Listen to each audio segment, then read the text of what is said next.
Every night for the past 7 months, a man named Daniel is woken in the dark, unable to move a single muscle, while a tall figure stands at the foot of his bed and stares at him. At first, he told himself there was a simple explanation. Plenty of people see things in that frozen moment between sleep and waking. But Daniel's figure does something that no doctor could explain. Every single night, it stands a little closer than the night before, and he has been keeping track.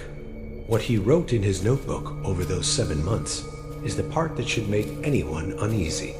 Because tonight, there is no distance left to measure. So what is actually happening to him when he wakes up like that? In the beginning, Daniel was sure it was something called sleep paralysis. It is a real and surprisingly common experience.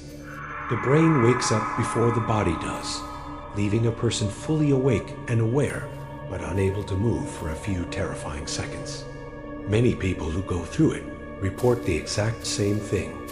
They sense a dark presence in the room, often a shadowy figure standing nearby, watching them while they lie there helpless. He looked it up. He read every article he could find. He even spoke to a doctor who calmly told him it was harmless, that the figure was just his frightened mind filling the darkness with a shape. For a while, that explanation actually helped him sleep. The figure always appeared in the same spot, far across the room at the foot of his bed, a black outline against the pale wall. It scared him, but it stayed where it was. And that, he decided, was something he could live with. People live with worse. Then he noticed the thing that broke that comfort completely. The figure was not staying where it was. One night, lying frozen and staring through the dark, Daniel realized the shape looked closer than usual, just slightly. Close enough to make his heart slam against his ribs, but not enough to be certain. He told himself he had imagined it, but the next morning, he did something that would slowly take over his entire life. He took a strip of tape and marked the exact spot on the floor where the figure had been standing. The next night, it was past the tape, not by much, a few inches maybe. So the next morning, he marked the new spot. And the night after that, it had moved again. Always forward, always toward the bed, never once back. He filled a notebook with the measurements, page after page of small, careful numbers and dates, like a man tracking a tide that only ever comes in and never goes out. Sleep paralysis is not supposed to change. It is supposed to be the same harmless trick of the brain every time. His was changing, one slow and steady step at a time. That is when the fear turned into something he could no longer talk himself out of. What does it look like now that it has come so close? As the figure crept nearer over the months, the details began to sharpen in a way that made his skin crawl. In the early nights, it had been a flat black shape with no features at all. But the closer it came, the more there was to see. He began to make out the slope of its shoulders, the way its head tilted slightly to one side as it studied him, and the long, unnatural stillness of arms that never once moved. And then there was the breathing. Faint at first, then clearer with each passing week. A slow and patient sound in the dark that did not match his own panicked breath at all. He tried everything to keep it away. He drank strong coffee near midnight to stay awake. He slept with every light in the room burning. He kept the radio playing until the sun came up. None of it mattered.